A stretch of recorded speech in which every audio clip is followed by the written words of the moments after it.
Antonio, que es el director de la Casa de Santiago de Jerusalén, en esta segunda jornada dedicada a la ciudad de Jerusalén, que va a tratar sobre el tema de la evolución de la arqueología bíblica. Bueno, don Juan Antonio es doctor por el Instituto Bíblico de Roma en Biblia, en estudios bíblicos, y desde hace 5 años pues dirige la Casa de Santiago de Jerusalén. Bueno, no le ha tocado los mejores años, he tenido la oportunidad de estar con él allá, de llevar mi labor un poco desde la Casa de Santiago. Y bueno, estos años que han sido pues un poco difíciles con la pandemia, la verdad, pero bueno, él ha estado pues muy al frente del centro, intentando pues abrir pues un poco caminos, especialmente en los estudios bíblicos, pero también arqueológicos, y varias campañas españolas, o en colaboración también arqueólogos españoles que trabajan en Tierra Santa. Y bueno, pues tenemos una historia muy nutrida, y bueno, pues es una figura importante y muy querido también en Jerusalén, que ha establecido pues también todos los lazos de unión con el centro del Colegio Español de Jerusalén, que están las hermanas aquí en las cejas del Calvario, que me agrada mucho que estén. Mariluz, y buenas tardes a todos los asistentes. En primer lugar, agradezco esta iniciativa del Colegio Universitario de la Casa do Brasil, que está aquí don Casio, el director de la Casa de Brasil, una iniciativa en colaboración con la Orden de Caballería del Santo Sepulcro de Jerusalén, la lugartenencia de España Occidental, y agradezco esta iniciativa de organizar una jornada sobre arqueología bíblica dentro de un ciclo de conferencias sobre distintos aspectos de Jerusalén y de Tierra Santa. Y agradezco también la invitación para participar en esta actividad formativa que nos va a acercar a un mundo fascinante como es el mundo de la arqueología bíblica. Ciertamente, la arqueología bíblica ha dado sostén y firmeza a los relatos bíblicos y ha confirmado historias que están narradas en la Biblia, señalando que estos relatos son veraces, son verídicos, o sobre todo y principalmente reconstruyendo el contexto histórico y cultural en el que nacen estos libros bíblicos y estas narraciones bíblicas. Pero antes de abordar estas cuestiones con mayor profundidad, vamos a identificar qué es la arqueología bíblica, cuál es su objeto de estudio, a qué se dedica, cuál es su historia y las aportaciones que esta disciplina, porque la arqueología bíblica es una disciplina independiente y no auxiliar, como se ha interpretado en épocas pasadas, las aportaciones que esta disciplina nos puede ofrecer. ¿Qué es la arqueología bíblica? ¿Cuáles son sus posibilidades y también sus limitaciones? Bueno, la arqueología bíblica, como indico aquí, es el estudio, o sea, es la parte de la arqueología que trata el estudio de los restos materiales arqueológicos que tienen relación directa o indirectamente con los relatos bíblicos, tanto del Antiguo Testamento como del Nuevo Testamento. Por tanto, entendemos por arqueología bíblica esa rama de la arqueología que se va a desarrollar en Oriente Próximo, donde sucedieron los acontecimientos que nos va a presentar la Biblia, y que tiene como fin principal arrojar luz sobre el Antiguo y el Nuevo Testamento, y por lo tanto abarca un arco de tiempo muy amplio, desde los patriarcas, imaginad, hasta la dominación romana. Este modo específico de la arqueología hunde sus raíces en Alemania, en Francia, en Inglaterra y en Estados Unidos en el siglo XIX. Ahí es cuando nace esta disciplina de la arqueología bíblica, aunque va a emerger con mucha fuerza en Estados Unidos dentro de los protestantes a principios del siglo XX. Al principio, cuando nace la arqueología, se considera como una ciencia auxiliar de la exégesis bíblica. Exégesis, que se encarga de la interpretación de los textos bíblicos, pues surge la arqueología como una ciencia auxiliar totalmente dependiente de la investigación bíblica y que se buscaba probar el valor histórico de las narraciones que se presentan en la Biblia. Por lo tanto, una ciencia dependiente, auxiliar totalmente de la investigación bíblica. Sin embargo, este enfoque presenta problemas, porque condiciona la recogida de datos arqueológicos. Es decir, se presta más atención a lo que está mencionado en el relato bíblico y por tanto se excluye todo aquello que no aparece en la Biblia. Y esto condiciona mucho la recogida de los datos arqueológicos y también condiciona la interpretación de los datos arqueológicos, de los materiales arqueológicos, porque se va a buscar una explicación en función de las narraciones bíblicas. Por lo tanto, esto lleva a la comunidad científica a rechazar la expresión arqueología bíblica, de tal manera que hoy, en el ámbito científico, no se debe o no se tiende a utilizar esta expresión. ¿Por qué? Porque consideraban que este grupo de arqueólogos con los que nace la arqueología bíblica intentaban a toda costa probar la Biblia, probar su valor histórico. Y aunque son ciertos estos posibles problemas metodológicos, pero debemos reconocer que esta corriente de la arqueología bíblica nos presenta a un grupo numeroso de estudiosos que tienen una gran altura científica y que nos han ofrecido importantes estudios sobre la Biblia, la historia y la arqueología de la región del Próximo Oriente. Por tanto, la arqueología de Tierra Santa no debe estar sometida ni condicionada, esto es cierto, a confirmar o negar los datos que nos presenta la Biblia.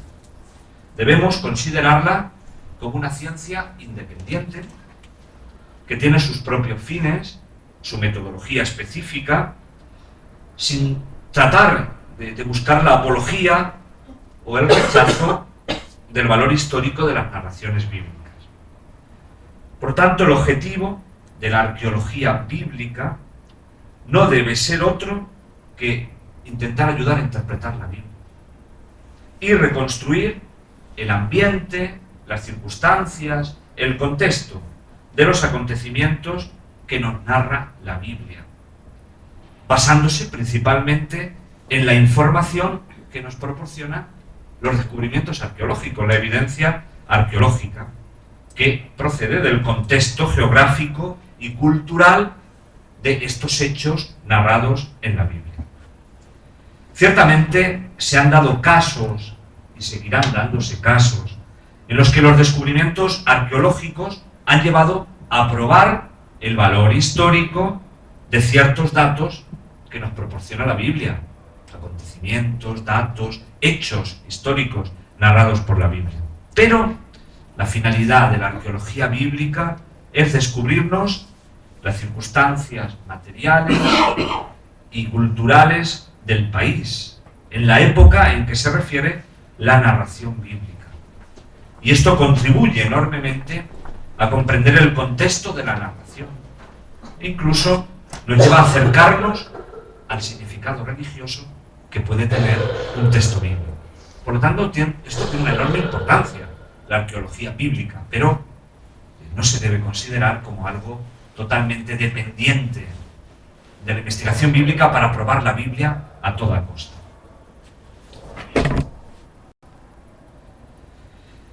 Herschel Shanks, aquí os lo presento, un abogado estadounidense, un arqueólogo bíblico, pero aficionado, que fue fundador y editor durante mucho tiempo de Biblical Archaeology Review, y que durante más de 40 años comunicó el mundo de la arqueología bíblica a lectores en general a través de revistas, de libros y de conferencias, es uno de los grandes defensores de la arqueología bíblica y afirma que actualmente todos los expertos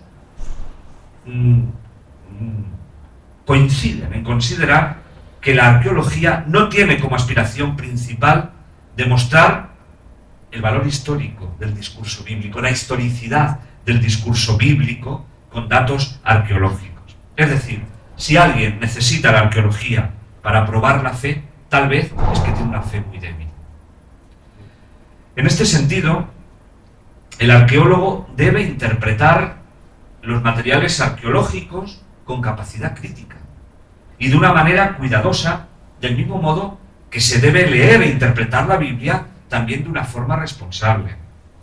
Porque existe el riesgo de que el estudioso, que está movido por un deseo de relacionar un descubrimiento arqueológico con una narración bíblica, llegue a conclusiones muy precipitadas y conclusiones poco fiables.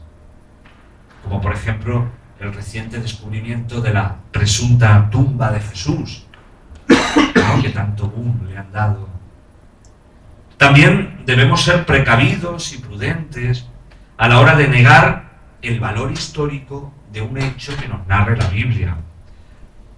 Sí, porque a veces ha habido esa tendencia de negar el valor histórico de un hecho narrado porque no se puede confirmar desde la arqueología.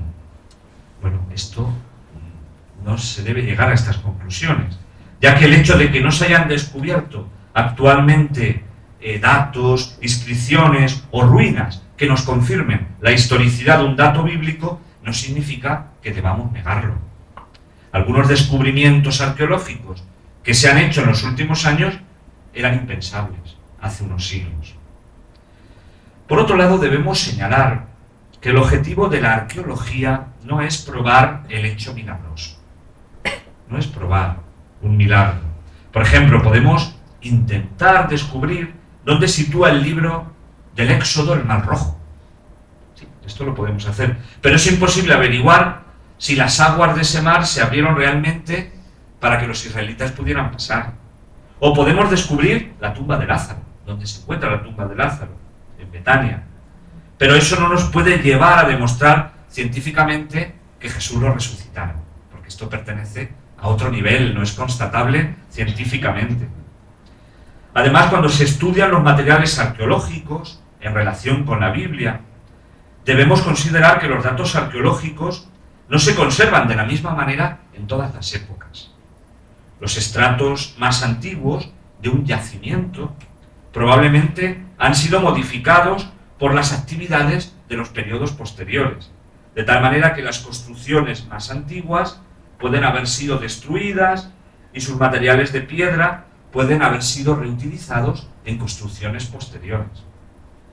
También es poco probable que los objetos perecederos, como la madera, el cuero, el papiro, de tiempos antiguos, se hayan conservado con la misma integridad que los objetos de tiempos más recientes, evidentemente. Finalmente, el medio ambiente influye mucho en la conservación de los objetos. Esta sería una de las razones por la que los manuscritos del Mar Muerto, en Qumran, se conservan o se han conservado en el desierto de Judea, donde hay tanta aridez, extrema aridez, muy lejos de la humedad de Jerusalén. Por tanto, cuanto más lejos nos remontemos en el tiempo, menos información arqueológica encontraremos. Es lógico que exista más información sobre el siglo I después de Cristo, que es el periodo del Nuevo Testamento, que sobre el segundo milenio antes de Cristo, que es el periodo de los patriarcas y el periodo de Moisés. Por tanto, no tiene sentido probar la historicidad de los acontecimientos bíblicos solamente mediante el estudio de los materiales arqueológicos, ya que la arqueología aporta muy poco a los periodos más antiguos de la historia bíblica, ¿no?, porque se alejan mucho en el tiempo.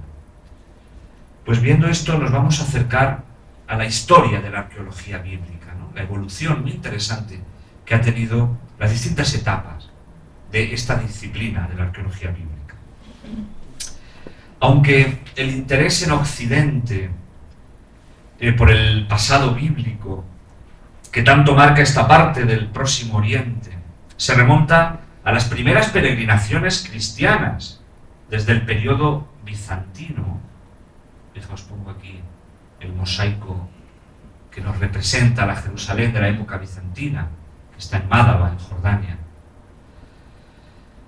Bueno, se remonta a esas primeras peregrinaciones cristianas desde el periodo bizantino, como es el caso de la peregrina Egeria del siglo IV. Y aunque muchos autores nos han dejado a lo largo de la historia documentos valiosos, como es el caso de Flavio Josefo, de Orígenes, de Eusebio de Cesarea, la reconstrucción del pasado de Israel, basándose en la topografía, en las narraciones bíblicas y en los restos arqueológicos, va a comenzar, como decíamos antes, en el siglo XIX.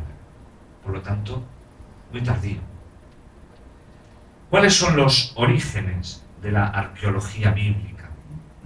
Los inicios. Aunque ya en Francia el interés por Tierra Santa comienza con este autor que pongo aquí la foto, con el vizconde François René de Chateaubriand, que era un escritor y un político francés y que realiza importantes exploraciones del terreno para confirmar los datos de la Biblia, y publica en 1827 un libro interesante, Itinerarios de París a Jerusalén. El pionero de esta actividad va a ser sin duda Edward Robinson, que llevó a cabo largas exploraciones por Palestina, intentando rechazar las teorías de los críticos de la Biblia. ¿Y cómo lo hacía? Intentando localizar e identificar los lugares bíblicos que se verificaban históricamente. De esta manera identificó en Jerusalén algunos lugares importantes, os lo señalo aquí, como el túnel de Ezequías, o el nacimiento de un arco en el lado sudoeste del templo, que será conocido como el Arco de Robinson, porque fue él el que lo descubrió. Y él también descubrió que era posible reconocer en antiguos hoteles y en ruinas lugares bíblicos ya olvidados, como Gabaón, Betel, Silo, imaginaros, de lugares tan importantes del Antiguo Testamento. Y también Megiddo, Hatzor, Laquis y otros lugares bíblicos fueron sumándose, ¿no?, a este proceso de reconstrucción de la geografía bíblica. Fue muy importante el conocimiento de las principales regiones bíblicas, la llanura litoral del Mediterráneo, las estribaciones de la Sefela, esa región de Israel entre la zona costera y los montes de Judá, el Negev, el desierto del Negev, la región del Mar Muerto y el Valle del Jordán, las montañas del norte y los valles septentrionales. Por tanto, la creencia de Robinson de que la Biblia contenía información que podía relacionarse con las ruinas y los lugares de Palestina se convierte en una de las características de la arqueología bíblica en esta época.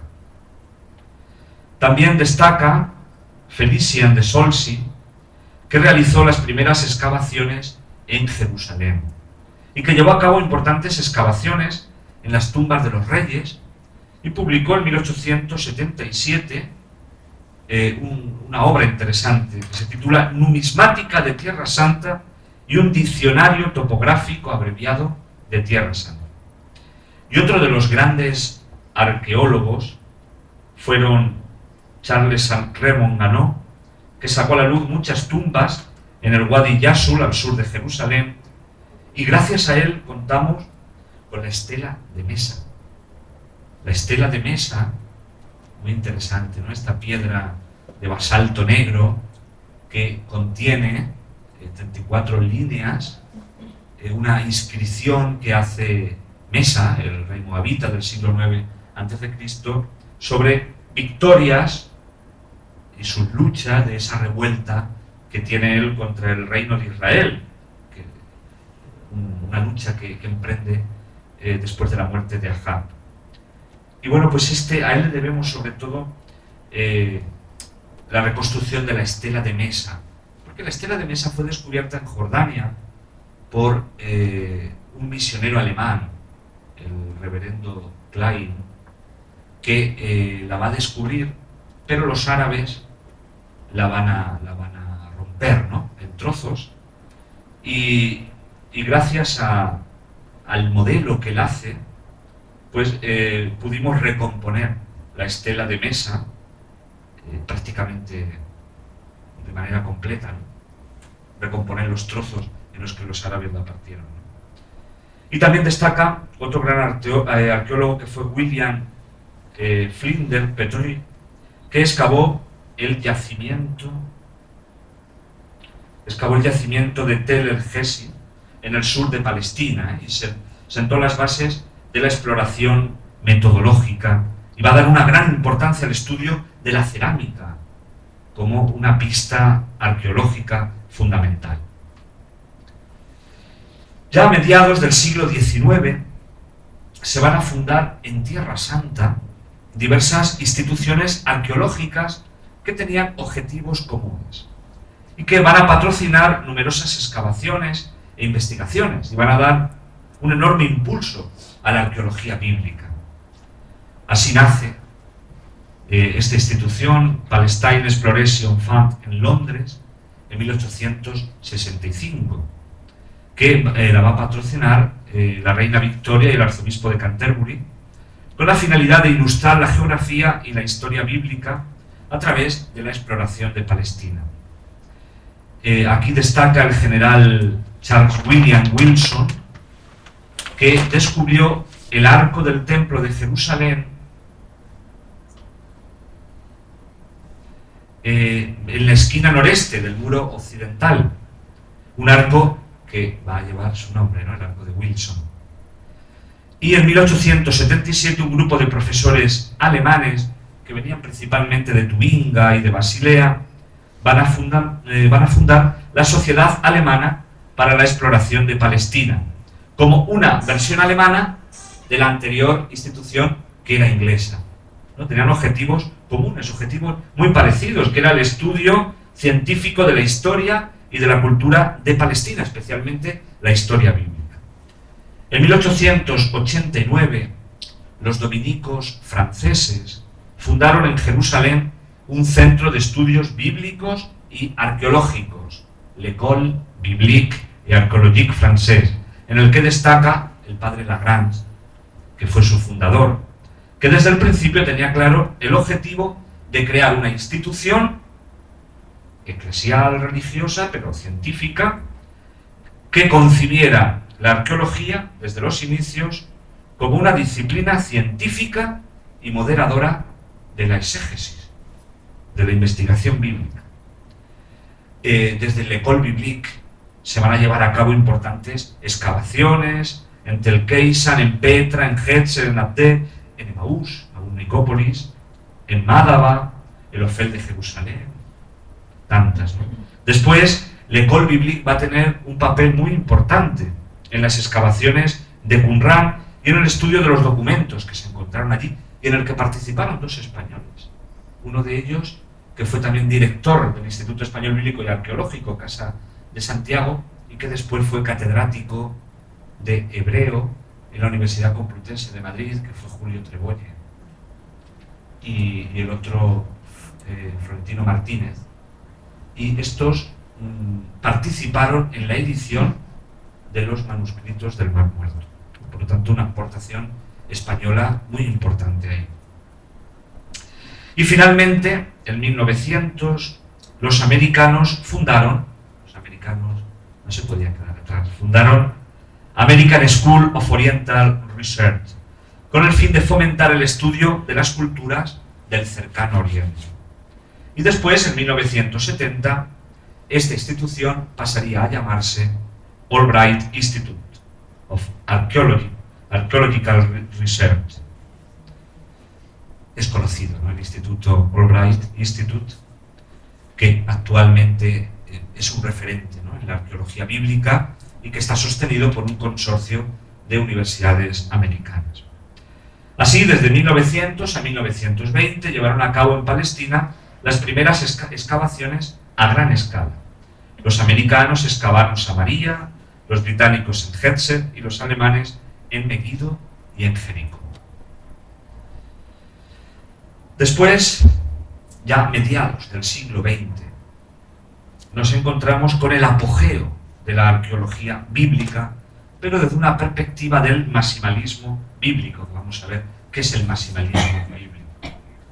Desde 1912 a 1919 hubo una paralización del trabajo arqueológico en Palestina a causa de la Primera Guerra Mundial.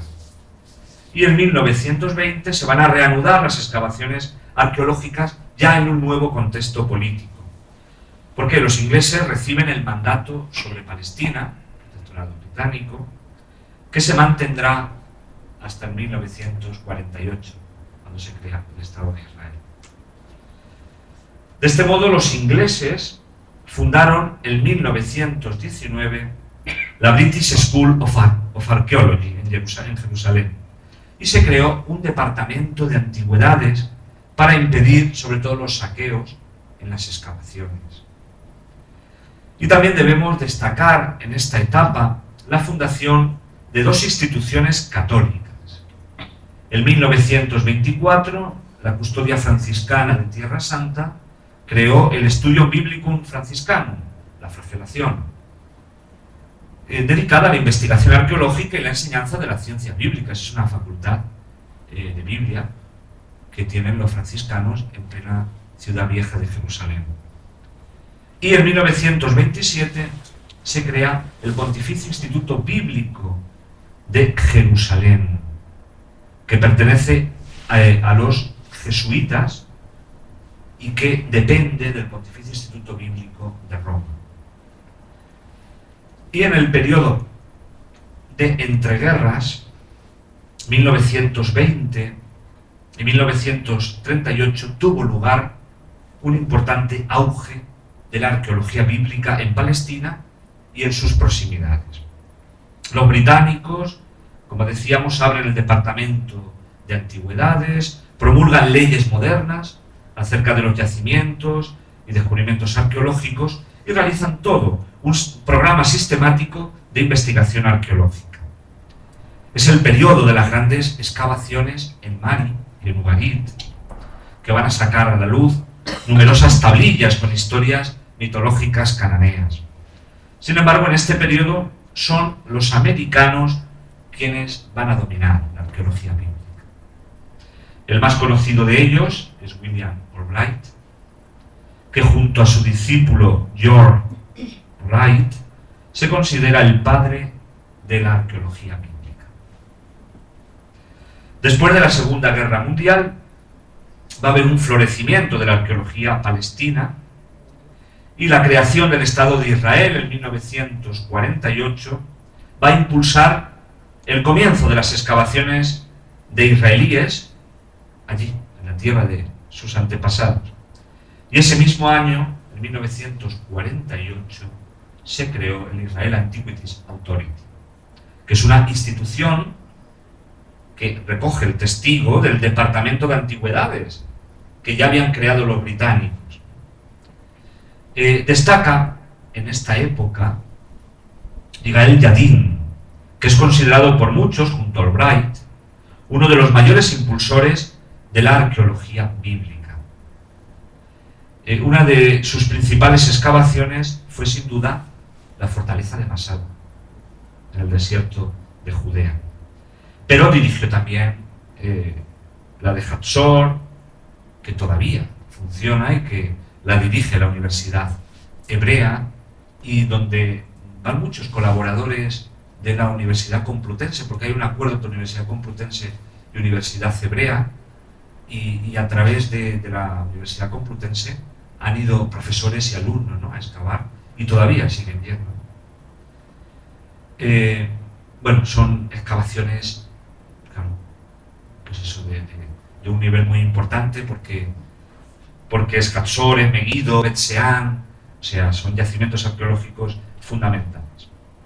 En esta época de tanta actividad arqueológica,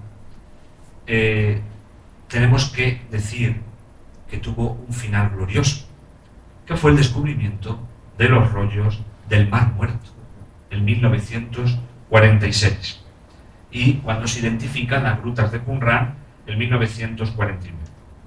Las excavaciones de l'École Biblique fueron dirigidas por Roland de Vaux, fueron un foco de atracción para muchos estudiosos. Y en esta época destacan también las excavaciones en Jericó, en Tel el Sultán y en Jerusalén por Cazolinquenio, que fue la primera que siguió un verdadero método de excavación en su yacimiento de Jericó entre 1952 y 1956. Además, ella crea, ¿no?, este método, el método Kenyon, que se llama, que es un registro estratigráfico, es un sistema que descansa en divisiones del área de excavación. Y en los años 50 y 60 continuaron las excavaciones franciscanas en Jerusalén y en otros lugares santos para la memoria cristiana, impulsadas sobre todo por la custodia de Tierra Santa, y que aquí destacan 3 franciscanos que yo creo que hicieron aportaciones arqueológicas muy importantes, hacían excavaciones muy importantes en los santos lugares: Padre Bagatti, Padre Corvo y Padre Lofrena, ¿no? Son referentes en la arqueología bíblica. Y viendo todo esto, nos vamos a acercar a la aportación española. Porque os podéis preguntar, ¿y dónde está España? Aquí hemos hablado de otros países, pero ¿dónde está nuestra España y cuál es su aportación a la arqueología bíblica? Tenemos que decir que España no participó en el redescubrimiento arqueológico del Próximo Oriente antiguo en el siglo XIX. Nada. Las principales razones de esta situación, bueno, pues es la ausencia de intereses colonialistas en la región, la inestabilidad política que había en España en esa época y también el subdesarrollo cultural del país que vivíamos. Fue a mediados del siglo XX, fijaos, no hace tanto tiempo, a mediados del siglo XX, cuando un grupo de biblistas y arqueólogos españoles fundaron la Casa de Santiago de Jerusalén e iniciaron así importantes trabajos arqueológicos en la región. En primer lugar, destaca el sacerdote Joaquín González Echegaray, que es un investigador de referencia para el Paleolítico Cantábrico y que es una de las principales autoridades para la historia prerromana del norte de la península. Y sus trabajos arqueológicos en Tierra Santa fueron la cristalización de una doble vocación arqueológica y religiosa a través del Instituto Español Bíblico y Arqueológico de Jerusalén, llamado también Casa de Santiago. Bajo su tutela y patrocinio, Joaquín González Echegaray inició en 1960 las primeras excavaciones arqueológicas propias con el trabajo de prospección de Mugaret el Walat. Es una cueva situada en el Wadi, cerca en la vieja carretera que va de Amán a Gerasa, en Jordania. Y por tanto se trataba de la primera misión arqueológica en Próximo Oriente dirigida por un arqueólogo español. Y de esta forma, por fin, España se incorporaba al redescubrimiento arqueológico del Próximo Oriente. Después, en 1962, Echegaray se implicó en la excavación, en el estudio y en la publicación de otro yacimiento clave que se llama el Kian, la terraza del Kian, en el desierto de Judea, entre los montes de Hebrón y el Mar Muerto.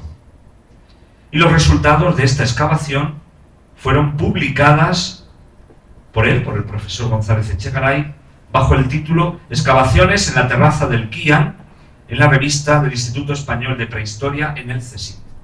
Y digo esto porque es importante, ¿no?, ver y caer en la cuenta de que una excavación arqueológica no termina y no culmina hasta que no hay una publicación de los resultados. Parece ser que están viendo algunas voces críticas que intentan ver que los orígenes de España y la primera aportación de España a la arqueología bíblica no está aquí, sino que está en Cataluña y no en el ámbito de la Iglesia, sino en un ámbito laico, porque parece ser que en el ámbito de la Iglesia no puede haber investigación y no puede haber ciencia. Y eso no es verdad, porque lo primero, a esos arqueólogos, no son arqueólogos en realidad, que colaboraron en yacimientos arqueológicos, ni dirigieron excavaciones arqueológicas, ni publicaron los resultados. Sin embargo, aquí, en González Echegaray, yo creo que tenemos la primera misión arqueológica por un español y además con una publicación de la memoria de los resultados de la excavación por el CSIC, por lo tanto, una publicación científica. Yo creo que esto le tenemos que dar importancia. Después, el profesor y arqueólogo Emilio Olavarri, en colaboración, inició en 1964 la excavación de Tel Eder junto a Diván en Jordania, que se prolongó durante 3 campañas más en los veranos sucesivos. Y los resultados de estas excavaciones serán publicados, fijaos, en una revista científica, la Revue Biblique de Jerusalén, que es la revista científica de l'École Biblique, además en 2 volúmenes, en 1965 y 1969. De este modo, un anónimo cronista de las investigaciones explicó con detalle que la Casa de Santiago contó ya para este momento con un equipo arqueológico de cierto prestigio entre las misiones y escuelas extranjeras palestinas y jordanas. Olavarri tiene el mérito de ser el primer arqueólogo español en dirigir excavaciones en un yacimiento propiamente relacionado con la Biblia, como es el de Tel Arer, identificado como el Aroer bíblico, que es un pequeño sitio fortificado que está en el borde del desfiladero del Wadi Mojib, a unos 12 kilómetros al sur de Málaga, en Jordania. Y destaca también el padre Agustino Florentino Díez, que llevó a cabo entre 1992 y el 2000 las excavaciones en la iglesia de San Pedro en Alicantu, el nombre del Instituto Español Bíblico y Arqueológico de Jerusalén. Y los trabajos manifestaron hallazgos de entre el final del periodo helenístico y el periodo islámico temprano. Y también destaca las excavaciones que él llevó a cabo en la Basílica del Santo Sepulcro en Jerusalén, a partir de 1977, en donde trabajó en 2 áreas, en la cripta de Santa Elena y en la capilla de la Invención de la Cruz, y en el área, en el lado este del Monte Calvario.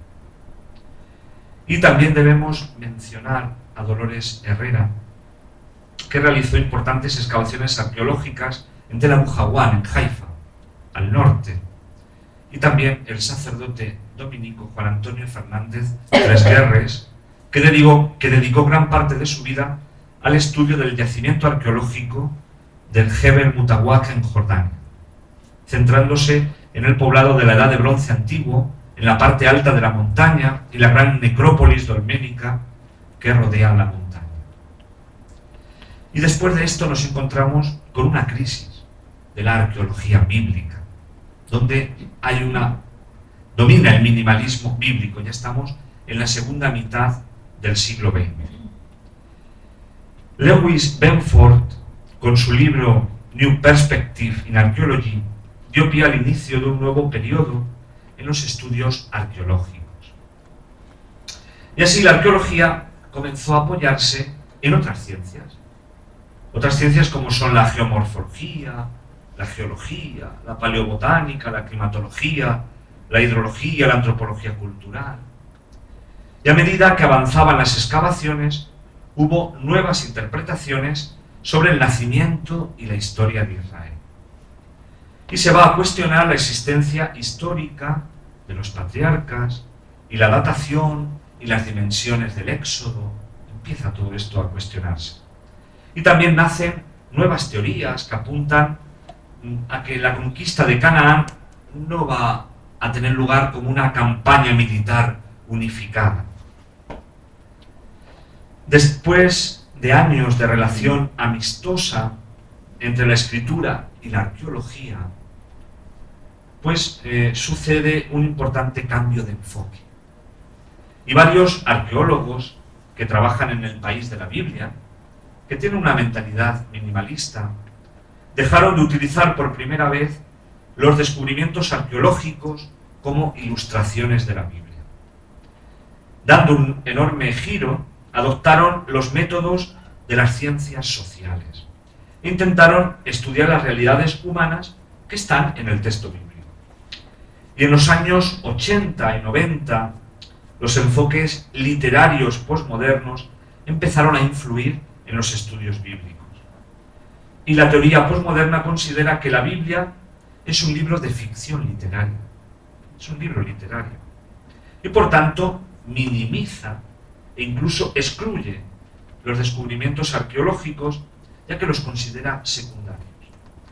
Este enfoque llega a rechazar la mayor parte de la historia del Antiguo Testamento. Es pura ficción literaria.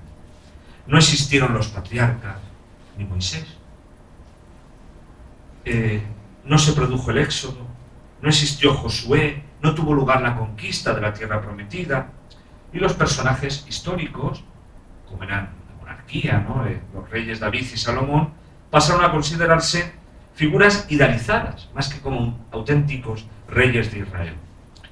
Y en este campo destacan los arqueólogos y profesores de la Universidad de Tel Aviv, que son Moshe Kochavi, Aaron Kempinski y sobre todo Israel Finkelstein, con un libro muy conocido suyo, que es la Biblia desenterrada, ¿no? Que seguro que alguno de vosotros lo conocéis. Últimamente, el arqueólogo americano William Dever ha vuelto a cuestionar el término de la arqueología bíblica, aunque también ha sido muy crítico con esta postura minimalista de la Universidad de Tel Aviv. Ciertamente, los arqueólogos, independientemente de sus perspectivas religiosas y de sus opiniones teológicas, deben llevar a cabo un trabajo arqueológico objetivo y usar técnicas cuidadosamente controladas y multidisciplinares. Sin embargo, según Dever, la Biblia es una ayuda fundamental en el diálogo con los datos arqueológicos y contiene una importante información histórica, social y cultural, especialmente en la Edad de Hierro, ¿no? Que es el periodo bíblico. Y finalmente, yo creo que actualmente nos encontramos en una reconciliación entre arqueología y Biblia. Actualmente en los ambientes serios de investigación se ha superado tanto el concordismo, es decir, buscar la razón de la Biblia en los datos arqueológicos, como también la postura contraria, de la que ya hemos hablado. Ya Herschel Senks ha afirmado que el minimalismo está decayendo. En esta línea destaca James Hofmeyr, y los últimos estudios arqueológicos nos han permitido crear un puente para tender lazos entre el estudio de los textos bíblicos y los descubrimientos arqueológicos. En estos años, la arqueología bíblica ha aumentado considerablemente y los descubrimientos son sorprendentes. La tumba de Herodes, el palacio de David, sellos muy antiguos, osarios, inscripciones. Los más fieles a la arqueología bíblica clásica son los israelitas, Eilat Mazar, que es especialista en el periodo de la monarquía de Israel. También Ehud Natzer y los profesores de la Universidad Hebrea, que os señalo ahí, Joseph Garfinkel, Amihai Matzar, Amnon Ben Tor y Doron Ben Ami. Son moderados en sus afirmaciones los profesores de la Universidad de Haifa, Michal Artzi, Adam Zertal y Ronnie Reid. Aquí lo señalo. Son muy moderados, ¿no?, a la hora de presentar los resultados. Y los americanos también, Wayne Horowitz, William Dever y Aaron Mayer. Y también hay una escuela italiana muy interesante, Lorenzo Nigro. Lorenzo Nigro es profesor de la Universidad de la Sapienza de Roma y es un arqueólogo importante que excava sobre todo en Jericó. Y Emmanuel Anati.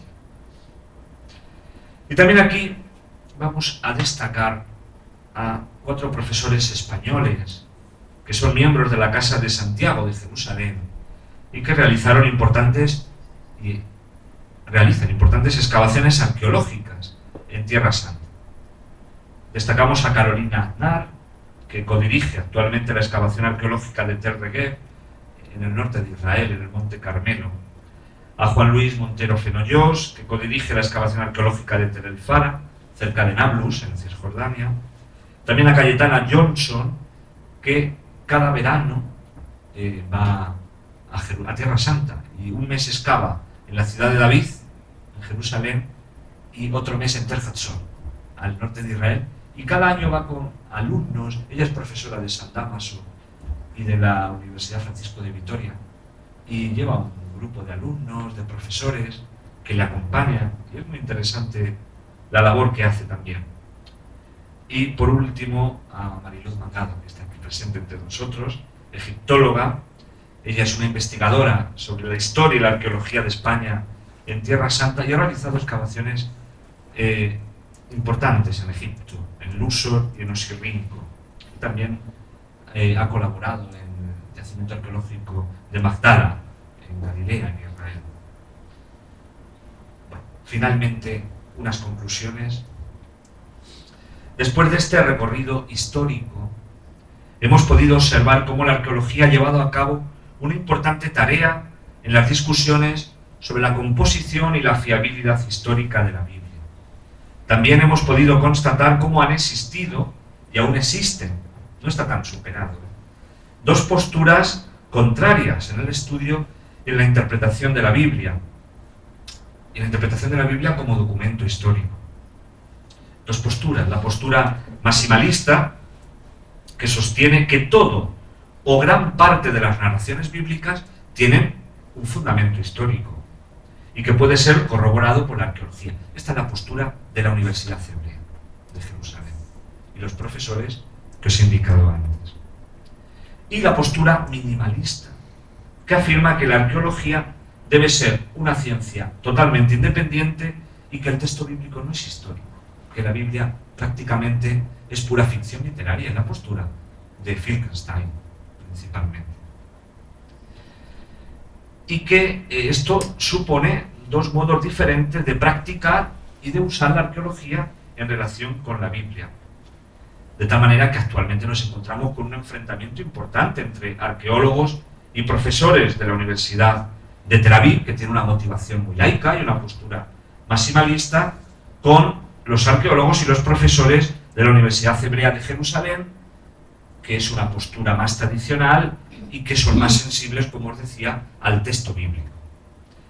Si anteriormente las escuelas de la arqueología bíblica recurrían a la arqueología como prueba de la historicidad de los relatos bíblicos, como lo hacían Albright, Wright y Yadin, hoy en cambio la arqueología no pretende probar las afirmaciones de la Biblia, sino principalmente descubrir el contexto histórico, social y cultural en el que nacen los relatos bíblicos. Por tanto, no es una ciencia probatoria, sino una ciencia auxiliar que presta una ayuda importante a los estudios exegéticos. ¿Y cuál es esa ayuda principal? Pues lo pongo aquí: arrojar luz sobre algunos datos contenidos en las narraciones bíblicas. ¿Qué datos pueden ser? Pues gobernantes, batallas, personajes, ciudades, acontecimientos, y describir algunos detalles concretos reflejados en los textos bíblicos, ¿no? Como puede ser el túnel de Ezequías, o la piscina de Betesda, o el Gólgota. Actualmente la arqueología en Israel y en Palestina goza de una gran importancia. En primer lugar, debido a la relevancia de la arqueología en general, que debe tratar de crear una memoria histórica a través de los estudios científicos. Ahora bien, en Israel y en Palestina se desarrolla en buena medida la construcción cultural de Occidente, que está conformada en gran parte por las historias bíblicas y la identidad cultural y religiosa que surge en Judea y en Galilea. De este modo, la arqueología bíblica, o la arqueología en el país de la Biblia, como actualmente dicen los investigadores, nos permite conocer estos orígenes y nos ayuda a comprender mejor nuestra cultura y a mantener viva la memoria histórica. Pues muchas gracias y espero que les haya servido para profundizar en este campo tan apasionante de la arqueología.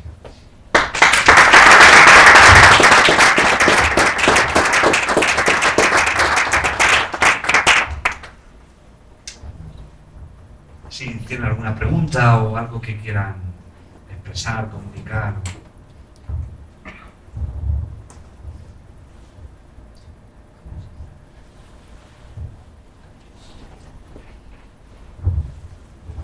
Bueno, solo para romper un poco el hielo, como ha dicho usted que la arqueología no es para probar la Biblia, pero creo que recientemente, no sé si era exactamente esta piedra que ha enseñado, ha aparecido el nombre de David, y hasta poco tiempo la gente creía que era algo de ficción, pero David efectivamente existió, incluso la piedra esta fue escrita por un enemigo de David, que habla sobre esto. Si se podía explicar, dar un poco este tono de esta parte arqueológica de la verdad histórica de que el rey David fue una persona viva, fue un guerrero. Claro, es decir, muy bien, ¿no? Esto es un dato que don Casio está indicando, ¿no?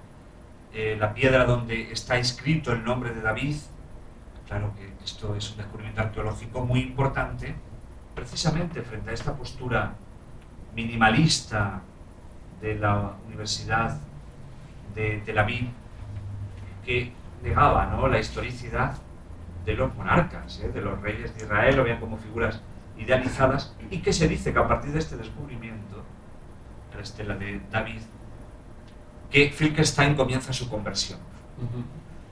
Se dice, donde ya, claro, porque ya esto está probando, y es verdad que aunque el origen, o sea, el fin de la arqueología bíblica no sea probar, pero que sí que tiene una finalidad importante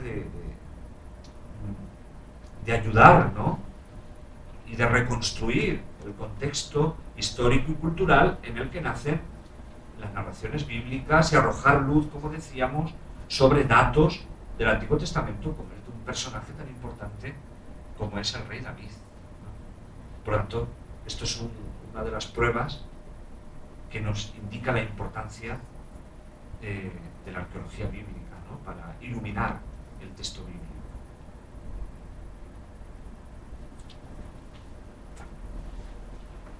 Bueno, ¿cómo? Sí.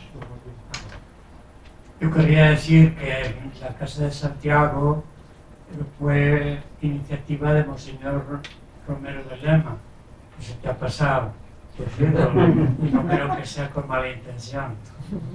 Si no hubiera habido don Massimino, que fue obispo, bueno, fue rector de Montserrat en Roma, y ahí él recibió la inspiración de hacer una cosa similar en Jerusalén, pues sin él, que luego fue obispo de auxiliar de Madrid, de Ávila y secretario de la Congregación del Clero, pues no hubiera habido, yo creo, Casa de Santiago, porque Echegaray, Tres Guerres, todos esos se unieron, Vilar, se unieron en torno a don Massimino.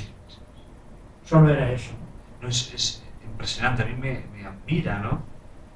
Cuando en 1955 emprenden una aventura desde Roma con don Massimino Romero de Lema, que era rector de la Iglesia Española de Montserrat en Roma, no sé si la conocen, Sí. en Vía Giulia, ¿verdad? ¿La conocen? Vía Giulia, sí, en el centro. Sí, muy cerca del Palazzo Farnese y de Campi di Fiori, por ahí. Y emprenden una aventura. Claro, yo creo que fue una mentalidad de don Massimino Romero de Lema, ¿no? Era un hombre con una doble vocación, ¿no? Yo creo, ¿no? Una vocación sacerdotal muy clara, pero que tenía claro que la Iglesia tiene que crear pensamiento y trabajar en el campo científico, y crea el Instituto de Historia de la Iglesia en Roma, en la Iglesia Española de Montserrat, y crea el Instituto Español Bíblico y Arqueológico en Jerusalén, con estos investigadores que eran miembros de Montserrat en Roma, y emprenden la aventura de llegar hasta Tierra Santa. Ellos lo narran como una auténtica odisea, ¿no?, hasta llegar a Tierra Santa, a fundar un instituto bíblico y arqueológico. Siempre bajo el patrocinio y la tutela del Patriarcado Latino de Jerusalén, del Consulado General y del École Biblique, ¿no? Trataban de imitar era un referente, ¿no? L'École biblique de los dominicos franceses, en los estudios bíblicos y en la investigación arqueológica.